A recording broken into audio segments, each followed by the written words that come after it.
Šonakt patrulējam kopā ar Rīgas Zemgales rajona pašvaldības policiju. Pārdaugavā, Garozas ielas rajonā ceļa malā pamanām gaišās drēbēs gulošu sievieti. Sauksim viņu par Dzintu.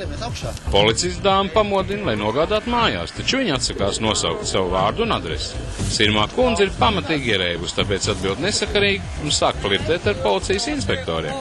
Ko jūs šodien svinējāt? Es tev tūlīt tāpēc dokumentus iebēt.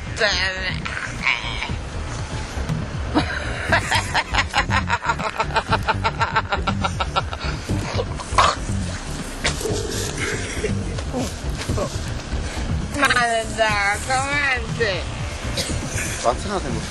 Protams, ka man ir dokumenti. Tad dodiet dokumentu. Lati brauca maniem dokumentiem līdzi. Uz kurieni? Līdz mājām.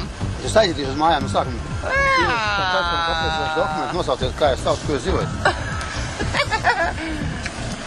Nekā smieklīga nav, jo jūs nevarat pateikt uz mājām. Tu man pasaki, kā tevi sauc un kā tevi, kur tu dzīvo. Skaistu lietu. Jā. Skaistu lietu. Davai līdz manam mājam. Fiksi ar mašīnu.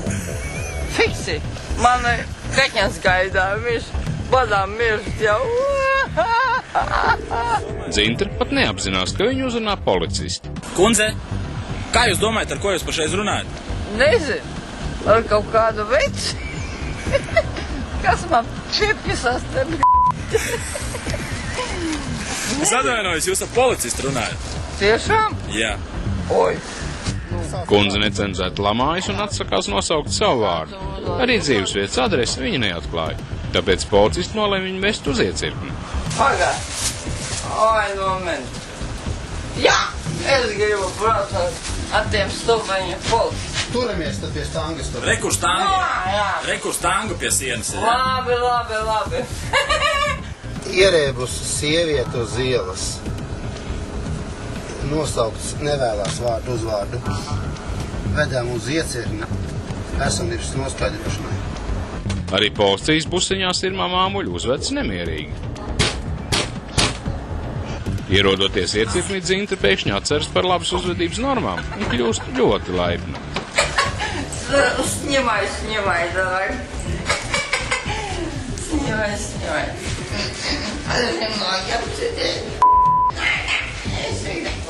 Policijas telpās kundze kļūst runīgāk un sniedz dekuntam īsu skaidrojumu par piedzeršanās iemesliem. Jūs pat daudz iedzērāt šodien? Nedzeru. Neceros. Jūs šodien dzērāt, lietojat alkoholu? Jā, Daudz? daudz. Ko jūs šodien svinējāt?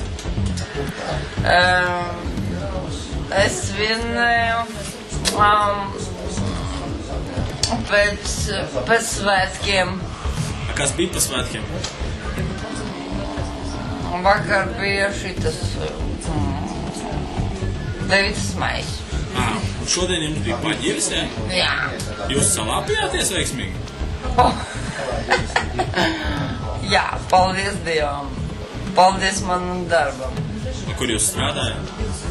Ar no savu darīšanu. Pēc šīs atklāsmes Dzinta turpina klusēt kā partizāns. Policisti viņiem vieto īslaicīgās aizturēšanas izolatorā līdz galīgai atskopšanai. Dekunktā brīdina. Pārmērīga alkohola lietošana un pretošanās policijai var beigties aizrestē.